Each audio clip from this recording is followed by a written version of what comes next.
პირდაპირ ვართ მეგობრებო, კოლეგებო. მანანა ისე გვეწვიეთ ეხლა ტელეკომპანია იმბედისა და პოსტების ყანჩებიდან გავალ. ბატონიკო, ლევანდელი დღე შედგა თუ არა, რას გვეტყვით და აი ეს განწყობა კი. ურმესი მადლობა, მე ჩემი აზრით. ბევრია სათქმელი, მაგრამ გვეცდები ძალიან მოკლედ გითხრათ, რომ თავარი სათქმელი ამ წუთის მდგომარეობით დღეს ქართულმა ხალხმა თქვა იგივე, რაც თუნდაც 31 წლის წინ თქვა. მათ შორის უსწავლის გამზირზე, რომ ქართული სახელმწიფო ეკუთვნის ქართველ ხალხს.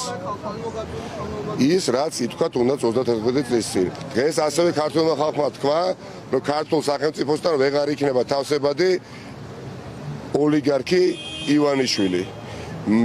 მასთან ვეღარ იქნება ასოცირებული ამ ქვეყნის უკეთესი მომავალი.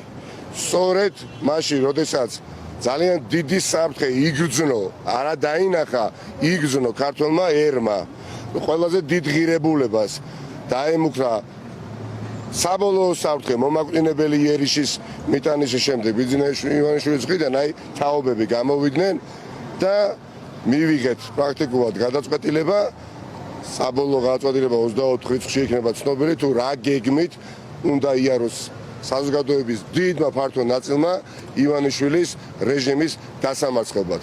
ივანიშვილს დარჩა ორი გზა, როგორც აღიარებულ ოლიგარქს, როგორც აღიარებულ ანტისახელმწიფოებრივ წარმონაქმნს და ელემენტს, ან იგი გაიწევა და გზას დაუთმოს გადაჭარბების გარეშე ყველაზე ძლიერ ფაქტორს, ისიც მას ყველაზე მეტად ეშინია მის უდიდებულესობა ქართულ ხალხს, ან იძულებული უნდა გახდეს გადავიდეს მასობრივ დაკავებაზე.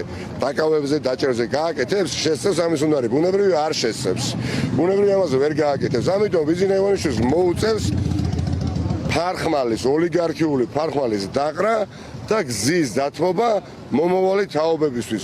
თუ კონკრეტულად რა მოთხოვნებში გადაიზრდება ეს ყველაფერი 24 რიცხვში საღამოს 8 საათზე მოვისმენთ და ყველანი ერთად შევუდგებით იმ გადამწყვეტ ეტაპზე გამარჯვების მოპოვებისთვის ბრძოლას, რითიც ვიამაყებთ თითოეულ ჩვენგანი და ჩვენი მომავალ თაობები. მადლობა. მადლობა, ასეთია ყველა